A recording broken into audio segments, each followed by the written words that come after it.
Cardano just got nominated for the Layer 1 Solution of the Year at the upcoming Blockchain Life event taking place in Dubai. In addition, we've got multiple projects getting listed on centralized exchanges, as well as brand new ISPOs kicking off the release of wallets and DeFi protocols, just to name a few. As a part of today's video, I want to break all this news down.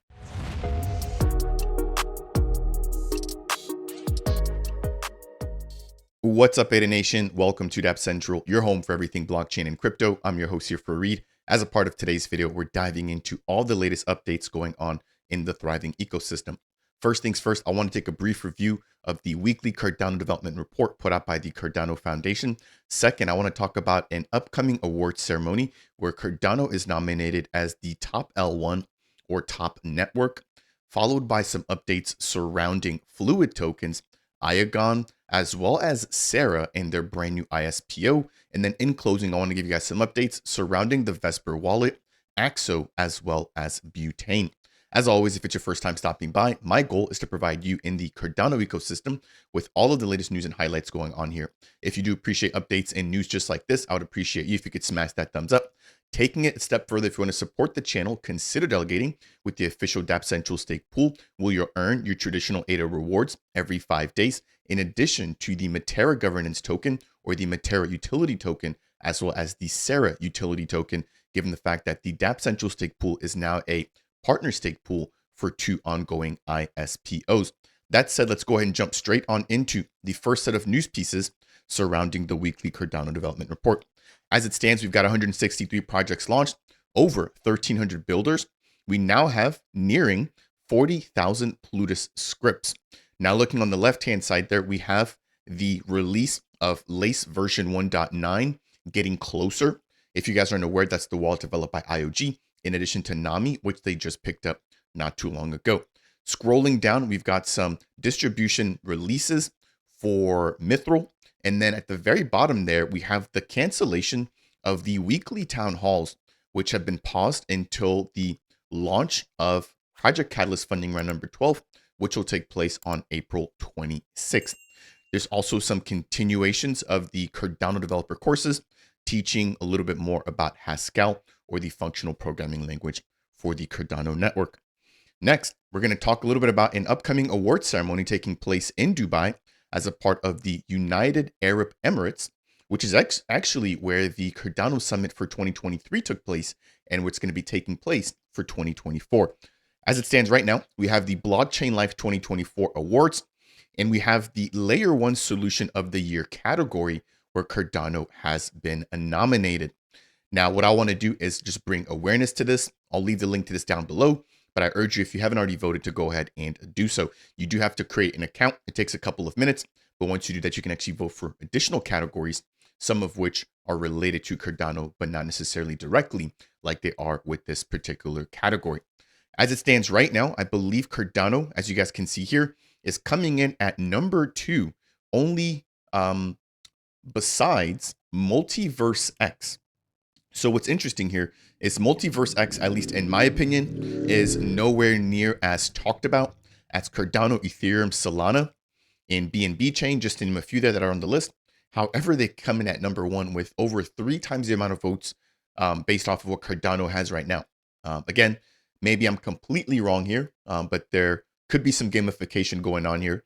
But Cardano is coming in at number 2, and the community's been doing a really good job of just making people aware of this ongoing vote, as well as the fact that Cardano is actually nominated here. Another thing to keep in mind here, which is really interesting, is that there was a portion for top crypto entrepreneur. Let me see if I can quickly find it. And here it is. On the left-hand side, we have Michael Saylor coming in number 1. Vitalik Buterin, obviously the creator of Ethereum, or co-founder of Ethereum, coming in number 2. And then Gavin Wood, who also co-founded Ethereum way back in the day. What's interesting is that we've got a long list, including Arthur Hayes, who was quite critical of Cardano not too long ago, but we don't have Charles Hoskinson. So let me know what you guys think down below. I mean, I feel like a lot of people just sort of ignore Cardano. The fact that we even made it on the top L1 list, I think, is a blessing in itself. But to talk about the top crypto entrepreneurs and to include Vitalik and Gavin Wood, it's like, well, how different is Charles from those two, right? Charles also co-founded Ethereum way back in the day. Again, Gavin Wood went to go do his own thing, I believe, with Polkadot. Vitalik stayed with Ethereum, and Charles obviously went with Cardano. But it's interesting to see how it always seems to come up again and again that Cardano or some of the founders and more visible faces in this ecosystem tend to just be ignored. Okay, that will do it there. Enough of my ranting. I want to jump into some other updates now, and I'm going to kind of pick up the pace here because, again, there's just quite a bit to cover. Next, we've got updates coming in from the FluidTokens team.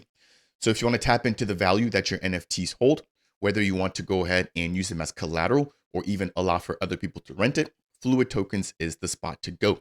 I just highlighted the fact that the team just released their first preview of a platform that's going to be built on the Bitcoin network. So not only are they providing value on Cardano, they're now branching out to also go multi-chain. That aside, we have USDM, which has now been integrated into the FluidTokens protocol, and where it states you can now borrow USDM using your asset as collateral on our Dapp.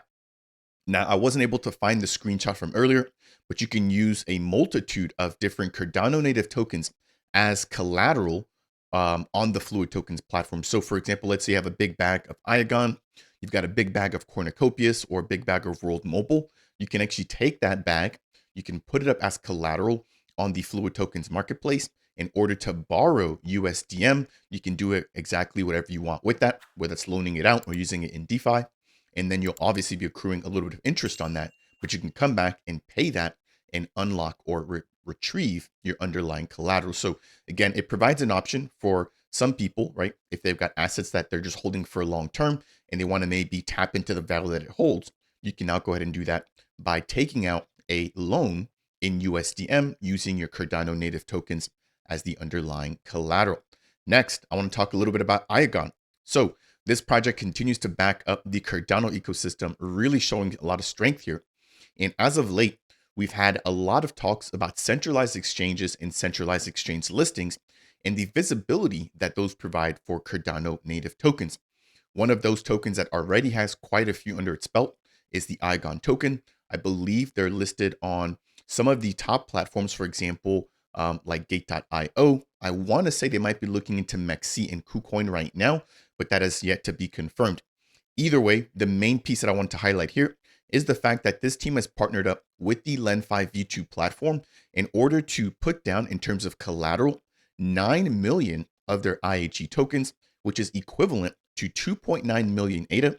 And in return, they're taking out a loan for 300,000 ADA. Now, keep in mind that this is an over-collateralized loan, so they're putting down more as collateral than they're borrowing. In this event, they're putting down about 9 times more in terms of the value of ADA than they're borrowing, right? So nearly 3 million ADA being put up, and they're only borrowing 300,000. But the reason why they're doing that is to make sure that their health factor stays positive, right? So unless there's a huge downturn in the price of ADA, for example, it falling to like 10 cents, there should be relatively no worries or no concern about this team getting liquidated. Now, keep in mind that the collateral is set in IAG. So the price of IAG would theoretically have to drop quite substantially in order for them to have issues with their collateral ratio. Now, taking a look at the value of ADA right now, it's trading at about 64 to 65 cents, which right now it appears to be around 180 to about $200,000 US. So that appears to all be going towards a centralized exchange listing. I'll make sure to keep you guys updated as soon as that rolls out.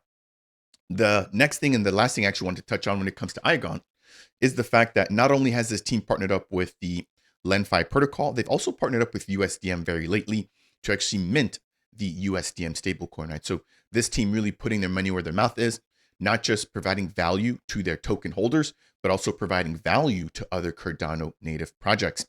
Next, I want to quickly recap the Cerra ISPO. First and foremost, I want to thank the Cerra team for onboarding me as a partner stake pool, in addition to 11 other partner stake pools, bringing the total to 12, in addition to their own Cerra stake pool. So their particular stake pool has a margin of 99%. But if you want to go ahead and earn the Cerra token, in addition to keeping your traditional ADA rewards, you can delegate to other stake pools or one of the 12 partner pools, which obviously includes Dapp Central now, or the Dapp stake pool, in order to earn both your ADA as well as your Cerra.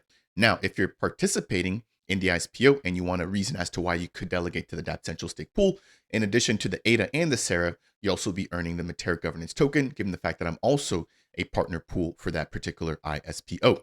Now, I did release a full dedicated video breaking down everything about Cerra. I'll leave the link to that down below, but you can head over to the official gomaestro.org platform in order to find out more about it. So they've got the conversion rate based off of which pool you're delegating to, whether that's the Cerra pool or one of the 12 SPOs.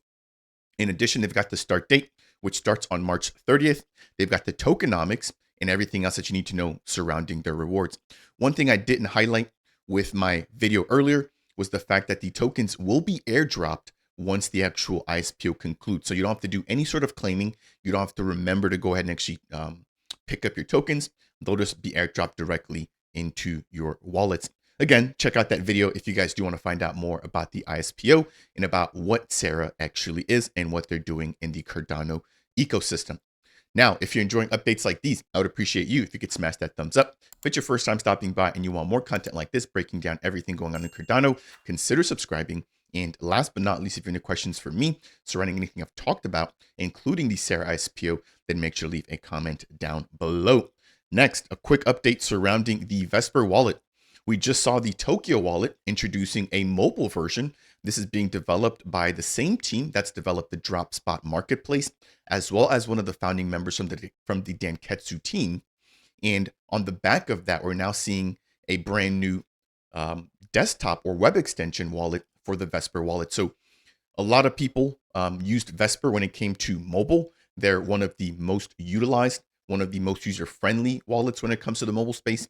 And they're now going to bring a web extension. A lot of wallets that we see right now only operate as a web extension without a mobile version, but VESPR's taken the road less traveled. So it states here the time has finally come. Onboarding for the VESPR web browser beta begins now. You can join their link in order to go ahead and sign up to test the beta version of the web extension. And I'll try to see if I can get my hands on this and actually provide a full dedicated walkthrough, given again the amount of people that already use the mobile version. But that said, the wallet ecosystem is officially growing, very thriving. And I'm going to be having the team from the Tokyo wallet on the channel talk a little bit more about what they're offering to the Cardano community. Next, we're going to wrap up with some centralized exchange news. I highlighted in a prior video the fact that the Axo Trade platform was going to be listed on Bitmart as well as MEXC. MEXC is arguably, I think it's like at rank number 11 when it comes to some of the top marketplaces or some of the top centralized exchanges. And Bitmart fell around the 28 to 29 place. That aside, they are still centralized exchange listings, which obviously bring a lot of credibility, liquidity, and ease of trading for Cardano native assets. So congrats to the Axo Trade team. We can now expect the Axo/USDT pair to now be available trading on Bitmart. Next and last, we have an update surrounding the Butane token. It states here, one small step for Butane, one massive leap for Cardano DeFi. Butane's native governance token, or the BTN token, will be listing on MEXC Global, a top 10 leading exchange. Literally just backing up what I just said there, MEXC, huge platform. We're now seeing a lot of Cardano native assets being listed there. So we've got Axo, which has already confirmed that. We've got Cornucopias already listed there. We've got Butane. We've got Meld. And it's like, I think we may also get IAG. If I'm not mistaken, I don't believe they're already there. But that could be why they've raised those funds, is to get listed on MEXC. Now, we saw with Butane a lot of demand with their sale. I believe raising 9 million ADA in just about an hour or so. And so a lot of people looking to get access to Butane. This is just an additional step to make it that much easier. That will do it for today's update, a speed run, but an update that I want to put out nonetheless. I hope you found this to be helpful or that you learned something along the way. If you did, I would appreciate you if you could smash that thumbs up. If it's your first time stopping by Dapp Central and you want more content like this, highlighting everything going on in Cardano, consider subscribing. And last but not least, if you have any questions for me, then please leave them down below. That said, and as always, I'll see you guys in the next video.